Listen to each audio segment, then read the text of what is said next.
we've thus far explored what an investor is looking for. And in today's market, what we're speaking about is building local communities, building local businesses. And ours is an incubator specifically targeting cottage industry, meaning people who work at home or in their local environment. One of the things, the reason I'm pushing for these is that few people understand that in that question, how do I get funding, they refuse. We actually became, Yasmin and I had worked on a concept called Tibiotech, and we discovered that one of the best ways would be to create a pipeline between businesses and funding. Then I found out that businesses that were coming for funding were totally unprepared. And from our research, what an investor would want to invest in, they were not set up or structured for that. They had their idea, they were doing business their way, and people are not giving you money to be spoiled or to be, to do things, look cute, or to have friends on Facebook. They're giving you money for returns in investment. Absolutely. And that means being able to go and present to them, pitch to them in a comfortable manner. The value of an incubator is that it provides a concentrated space that the investor can trust, that all the various points are dealt with. They don't want to do that. So they're now in incubators and accelerators. And many people in our community are not going into these because they see they're taking money from us, etc. Well, 0% of 0 is 0. The incubator process lets you go at your speed. They just supervise. One thing I just want to say is, you're in a space. If you were at home, you would take up your kitchen that costs rent. An incubator is giving you space that you can work in and leave your work out. And also they teach you, which is, if you want to go to a school, you go for 4 years of a piece of paper. Right.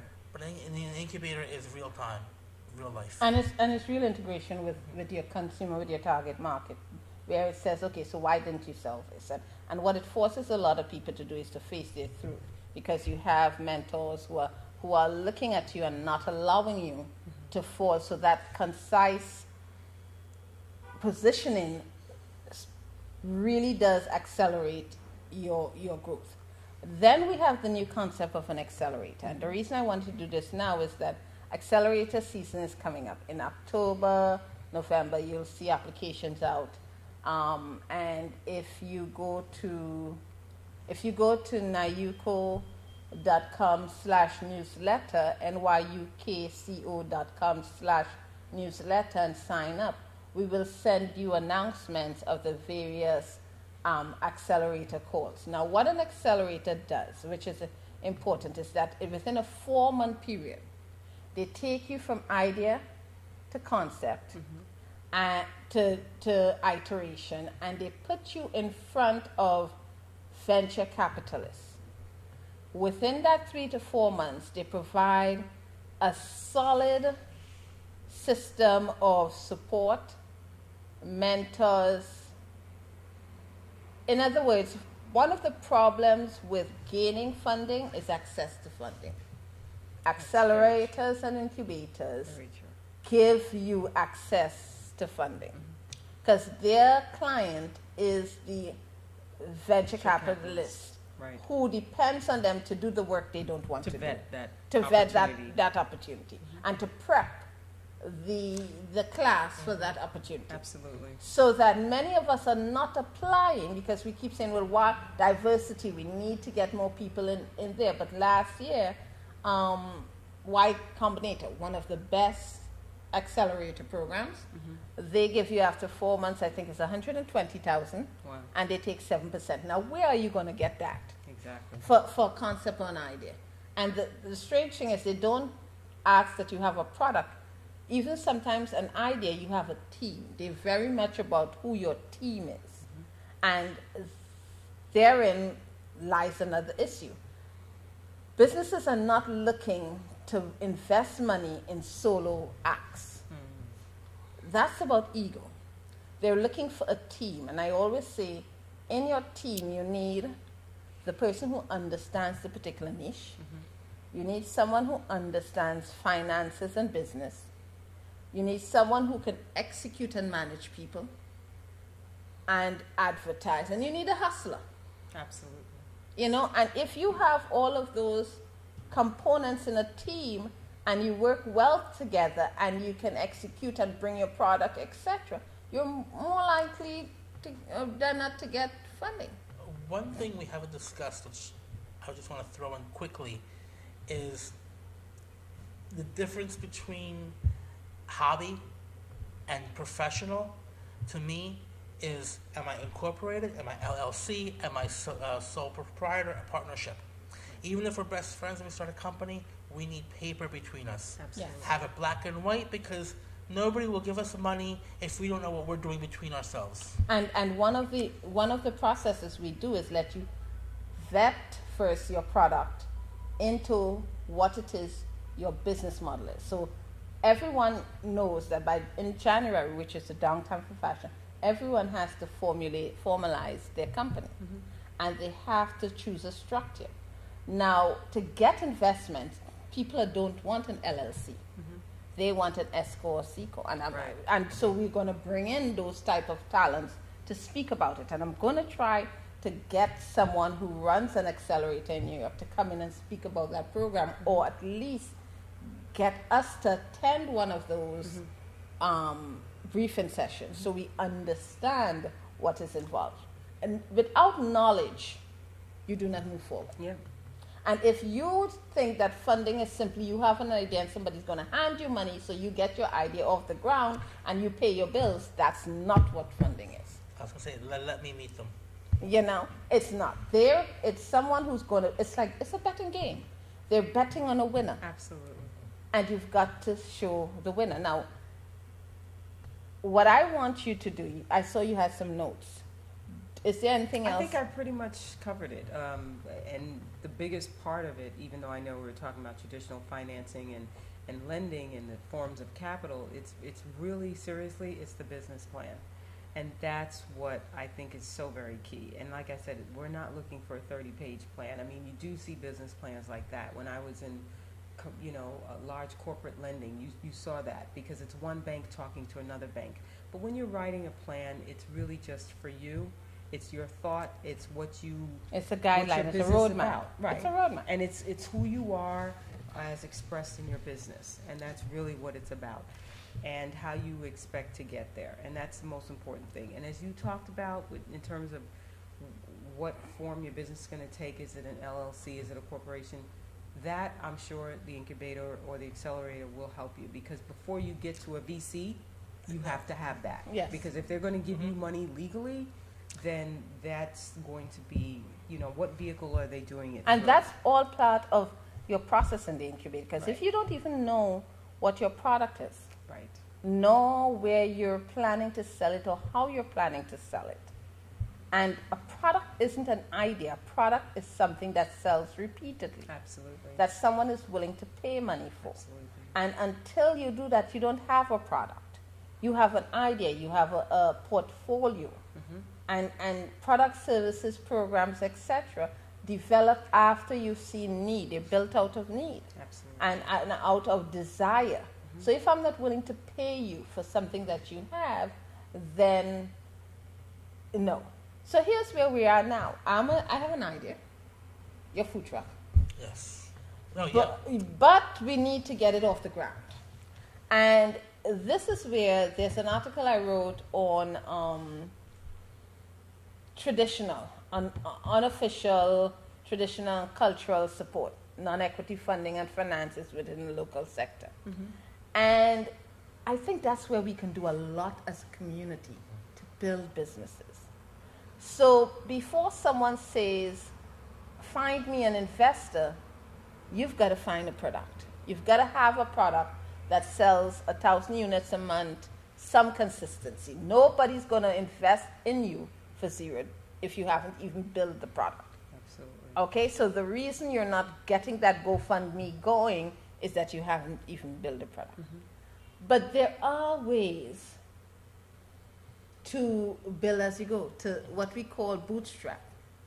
And we'll start, what we did is there's an article that if you go to nayuko.com/newsletter, I'm going to send you that article. And one of the things is that it speaks about traditional and cultural funding. And this came out actually from a Facebook discussion with people in the Caribbean and the South American states, myself, and people in Africa. And what we found, and we were dealing with blacks in particular and ethnic groups, is that you couldn't go traditionally to banks because they wouldn't give it to you that way. So what we found is that there's something called Guyup in Trinidad. And when we mention it, the Southerner said we call it raising a band. So St. Lucia, I've worked, by the way, 10 years before actually doing this within this testing everything. And our St. Lucia designer used this. She needed a factory. So she bought the supplies and she made a big cook-up, and all the workmen came and they put up that building for her. Wow. And then her husband and her would go and help someone else. So the idea that someone is building something and they need sweat equity, manpower, and that everyone can bring their skill and help raise that and build that. So if it may be the food truck, it may be the space, to run everything, you need lighting, you need people, technicians, you need I don't want to be in the seat in the future. You need commentators, you need things like that. One of the challenges we're having is saying to people, look, you want to develop this, come here, develop what you're doing. We'll help you figure out where your money is at while you work together. So that is the Guyup, or the band raising is one way. Then there's a fish fry, bake sale. And actually I have to say one of our parents has started doing that. What she started doing, she wanted to show the kids, mommy ain't going to give you money like that. And so she made them make cupcakes and come sell them. And it was so funny because they hated selling. And I think it's crucial because with a lot of adults, they'll make their stuff, but they won't sell it. So very true. And I think apart from just raising money so that you have money every week to do something, it teaches you how to manage and how to start with zero and flip it by using your skills and talents.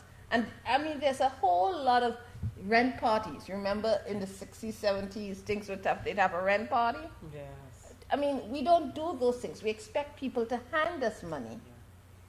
And rather than saying, hey, come for a few beers, come do the sort of things. And so that article is there. And then what I looked at is saying to the designers, okay, so you have one outfit. You have a sample of it you've made. Why don't you pre-tail it? And pre-tail is actually a concept. It's worked, but it's how we do carnival. We show a section. Everyone comes and orders their costumes, and they pay. So the same people who won't pay $50 for a suit will pay $1,000 for feathers and a bikini. Okay? So it's not that we can't do it. It's that culturally, the thought of doing this is not part of our normal psyche. So imagine each season a designer does a collection, and the customer comes and chooses it, places an order, and expects it to be delivered in 2 months. That designer gets the money to make the garment. Absolutely. Okay, and the customer gets a reasonable price. And so both parties benefit. That's a business model. When we say that to designers, they can't see themselves around. It can be done in food. People are, and I'm going to get off here. There are churches with 300 to 3,000 members. And there are people in those churches who are not working. But every week, everybody heads to the grocery and buys bread and basic supplies that can be made and delivered to members of the church, providing money for people who are not working. I had a friend when she was growing up, she said to me, I had 5 kids, no one was going to support me. So I would make lunch and take it to the construction site, and I'd have the menu for the next day. Mm-hmm. And they'd order. And some would pay me up front. Mm-hmm. I'd give them a better price if they paid me up front. And I'd bring it the next day and collect money. That's pre-tail, as a model for food. So if you own a local restaurant, why are families fighting to cook when you could order 5 meals and support another business? Mm-hmm. But in our minds, to buy food means we're less than a human being. Culturally, you're not a good woman if you're buying food. You got to come home and cook it for the man. That's like in Italy where they have pre-made food. It's not pre-made, it's frozen. But you got to boil the pasta, cook this, saute that. It takes as much time. All they did was clean the veggies. Yeah. And chop them. So it's rethinking how we do business. Yeah. Mm-hmm. So if you own a restaurant and you're starting to do a business at home, mm-hmm. and you could offer bread for the week, mm-hmm. homemade bread for mm-hmm. 5-6 families, that's mm-hmm. an income. Absolutely. If you can say, okay, I'm going to cook dinner, here's the menu, it's nutritious, etc., and every evening I'm going to send my son to deliver it to you. As you're speaking, I've been watching her on Dancing with the Stars, but that's how Paula Deen got started. Mm-hmm. She had 2 kids. Their fathers, I don't think, were in the picture, at least financially, and she had to support herself and these 2 boys, and that's what she did. She made sandwiches, and she would put the boys in aprons to go out there and sell, and her empire. So between 0 to 200,000, you can use different ideas to grow your business, to start. And once you start, if you're properly priced, you should be recycling most of that money back into the Absolutely. business to grow it. So it is possible to do it. The challenge is we've got to shift our culture where we don't want to buy. Someone wrote recently that vending and such things are a waste of time. You should invest your money. And I said to them, let me ask you a question. When you invest in Apple, how much money does Apple put into your community? And he says, what do you mean? I said, you all rush to have stocks in these companies. Right.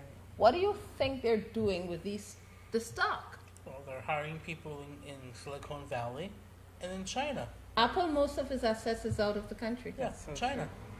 Okay? And yes, you should put part of it to lucrative. I'm not saying no, but that's even an investment where maybe you get something back. But how about the person who's just buying and as a consumer and not investing?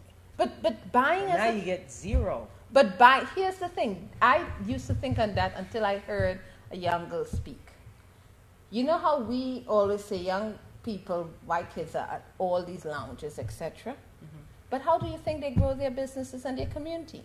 She said at a meeting, we were taught that you go to the local restaurants, you go to the lounge once a week to support the businesses.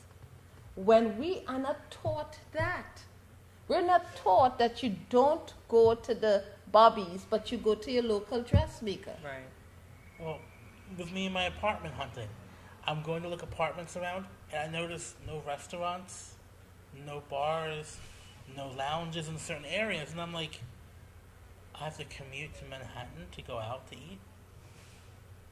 That's because the community, we don't sit down and eat. If you notice all the restaurants in certain communities, they're takeout because we don't sit down. And it's a culture, it's frowned upon. Yeah. And so because of that, we stagnate because we don't understand the importance of funding these avenues as funding. So people expect funding and building to come from a white knight on a charger.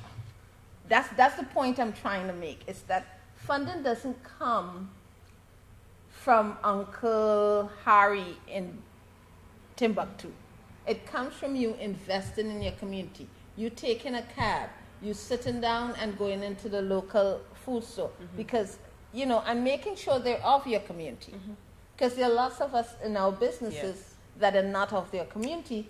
But if you can do a church bulletin, you can have a list of, and I'm saying the churches because I have huge issues with that. If you can do a church bulletin, you can have a list of the businesses within that church and contact information that people can buy from them. And technology is so easy. You can even have a website where they can go on and buy. The church can get a certain portion, and you know, we've got to rethink funding and financing. That's the set. Now, Yasmin and Lawrence, I've got to thank you.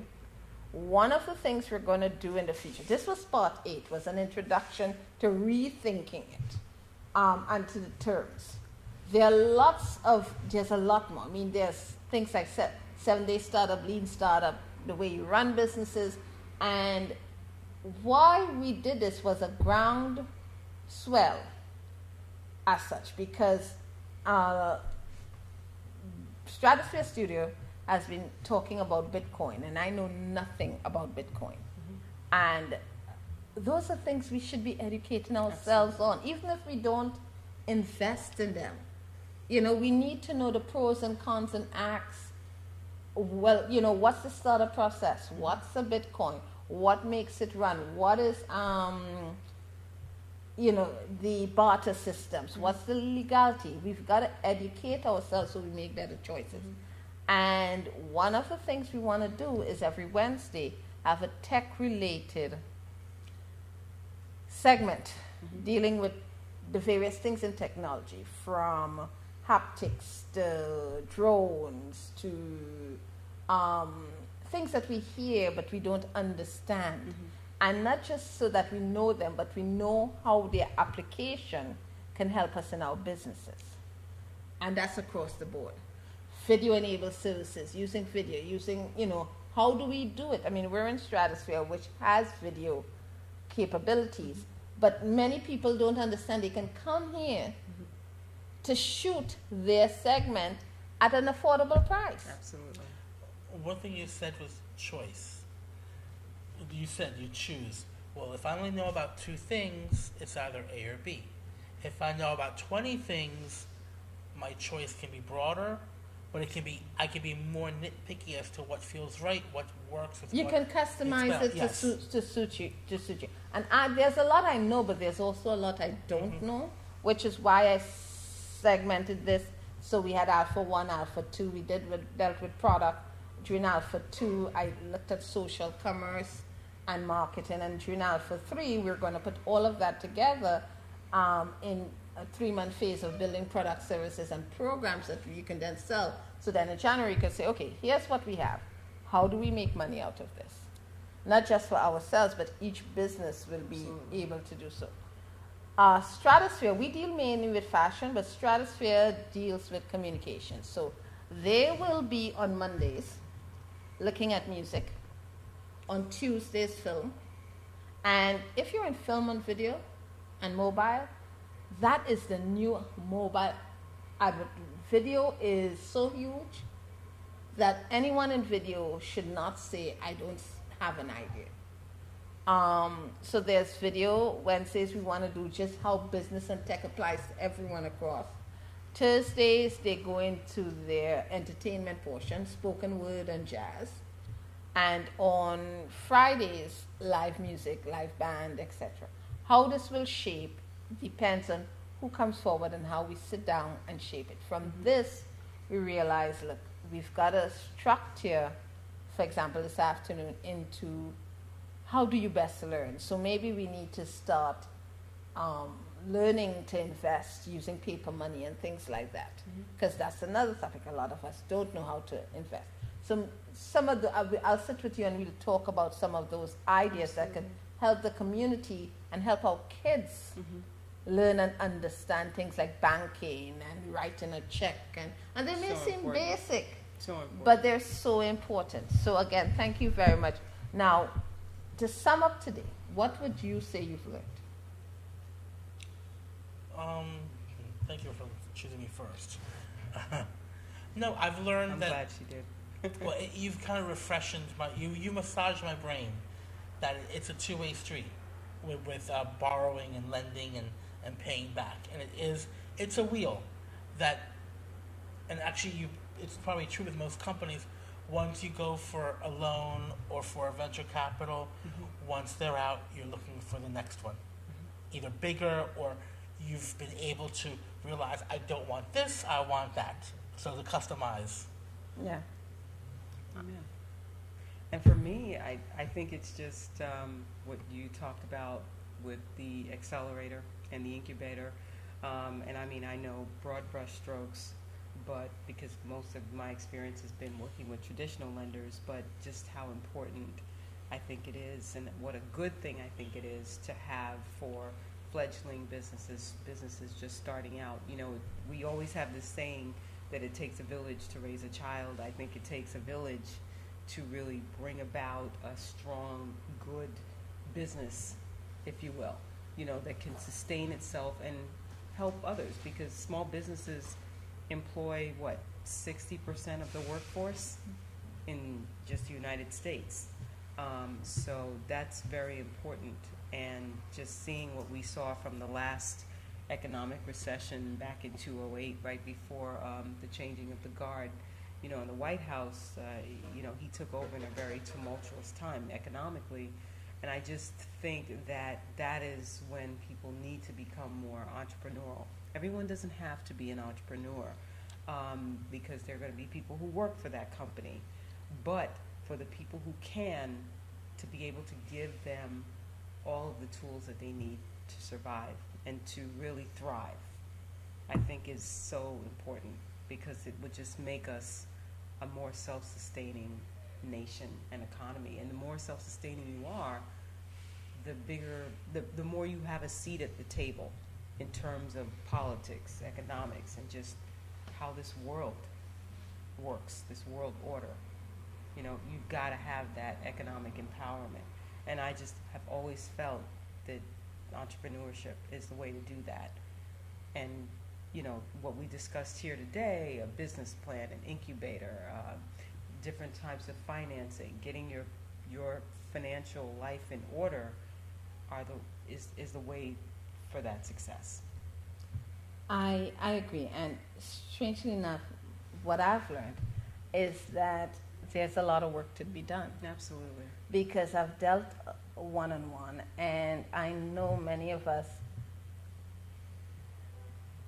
when you stress the role of an incubator in prepping, we know we're doing that, but in a sense, we haven't said and stressed it enough. And I think it's imperative that we understand two things. That it's no longer a 10-year cycle. And one of the things I've been finding is that many people wait and wait and wait. It's a 3-year cycle. Sure. And 3 years to that point of being able to say, yes, I'm there. But also, because you're not doing it, by the time you decide to do it, 80%, the first 20% in gets 80% of the market. Wow. That's the general rule. Yeah. What has been happening when people say, well, we don't have this, we don't have that, we don't have this, is that we wait until we see it settled. We see it established. And then we try to get And then we try to get in, but we're in that percentage that doesn't really count, where the cost is exorbitant, where there is stringent oversight. It's just like those, not that I've done it, but if you ever look at a multi-marketing type of scheme, you know, the people who make the money are the people who are on the smaller part of the triangle at the top, because Who they're take the the first risk and- ones in, yeah. because it's the people They who take control the the market and they They move really the market do. Yes. how they want. Absolutely. And we look at the case of Uber. Uber came in, and I was watching a video, and I'll put that in by that says it was imperative for them to gain the stronghold in the market, so that they control the market. And they came in, and a lot of their investment, it wasn't about building, because Uber doesn't really build anything. Mm-hmm. It was market. They invested, their investment went to market share. And we've got to learn, the reason we need to understand funding and financing and all of these things, we got to learn where the money should be put and why it's important. So that if we gain market share, if you come in early and you gain a market share at Uber, you're most likely going to get all the investors. If you come in late, you're a risk factor. Yeah. And nobody's going to invest with you, but you still have the same high growth rates as most people do, even higher, because then you have an extra marketing cost. A lot of the people who came in early in any sector just use word of mouth. And they, now they're using more qualified tactics. But we've got to, to me, what I realize is that it's a game we're playing. Yeah. And we've got to learn to play the game to win. And sometimes I'm tired. Yeah. It's you're tired. And I think just talking about an incubator, I think what's so important to talk about in our community, it's not just doing an incubator or an accelerator, but it's almost like teaching people culturally, changing their minds. It's change management. So once you get that out the way, then you can really get to, okay, what's your business idea? Well, let's discuss business model and what have you, because they're more open to that. And so it's really going after the traditional ones and getting them, the traditional way of thinking, and getting that change shifted to shift. And the challenge has been that most people who come, and I've learned to be better selective. In our process, we're going to be more selective. Not everyone who wants to be an entrepreneur is cut out to be an entrepreneur. Right. I was just about to say that. Not everyone who wants a company should own a company. Right. I've learned that much. Absolutely. Because some people only want to cut one skirt at a time and sew it. That's it. And if you push them to do more than that, they get offended. And you cannot get offended from them. What we learned, which was one of our models, is that some people just want to hand it over to you. Absolutely. Some people are inventors. Some people are truly entrepreneurs where they want to start businesses, but they don't want to run them or finish them. Some people are day-to-day managers. And you know what? It's okay with whatever you are. You just have to identify who you are, who you want to sell to, and what you want to do, and what your passion is, because you're going to be more successful that way. When you're taking that for funding, when you're taking a concept for funding, you've got to be able to say who's going to make it, who's going to sell Absolutely. it, how much profit, where is it going to be sold. That is what at the core business plan is. So before you get funding, you've got to be able to say, this is the value of my product. This is how much money I'm going to be spending, and this is how much I estimate I will make with your investment. Financing or funding, it is an investment in you. Banks don't just finance just everybody. Right. They're investing in future banking. That's right. If you're not going to make money to put into my bank, I'm not going to give you money. Absolutely. And it always comes down to when, where, how, who, and why. Absolutely. And it's generally, I always lead with And the that why. just goes back again, as I said, to your plan. So, okay, so now we have it. The first thing is sign up, and I'll ask you this as I close. Why should I give you money? And if you cannot answer that question, come in and speak to us. We're here Saturdays 1 to 5. www.nyukco.com/contact. Contact me on Bonnie Sandy, bonniesandy.com, and let's have a discussion on that. This Saturday we'll be here, we'll be open, bring in your products. We don't just do fashion, it's home, accessories, anything you'll find in a boutique. It's the holiday. If you've got service-oriented with food, clothing, etc., come on in. And we'll talk about that. But if you're asking for money because you have a great idea and because you think you're a genius, that won't fly. If you're looking for funding and investment, you're going to have to say to me how you can take $3 and make it 30, and what percentage of that you're willing to give to me before I give you $6. That's basically what funding and financing is. Okay, so thank you very much. We'd like to, as usual, thank our sponsors, Stratosphere Studios and bklyn.tv. Please come out. StratosphereStudio.com is thestratosphere.com. It's available for rent. It's at 227 Utica Avenue, and they have proudly been our sponsors. It's an excellent space.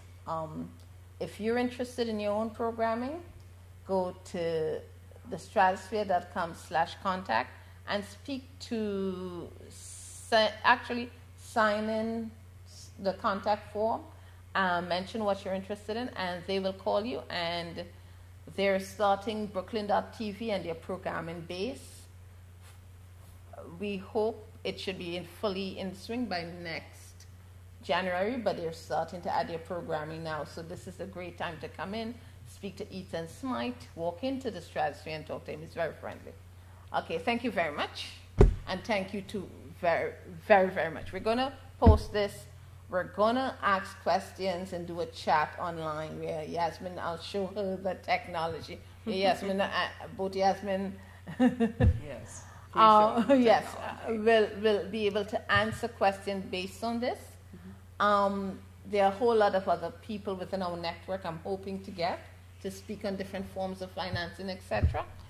Accelerator applications are due sometime October, November, so we'll probably do something on that. What is that process like, and how you get involved on what you're looking at. Okay, October to January, we're doing the self-funding by opening up the incubator for you to earn money during the holidays to build your business. Thank you. Thank you.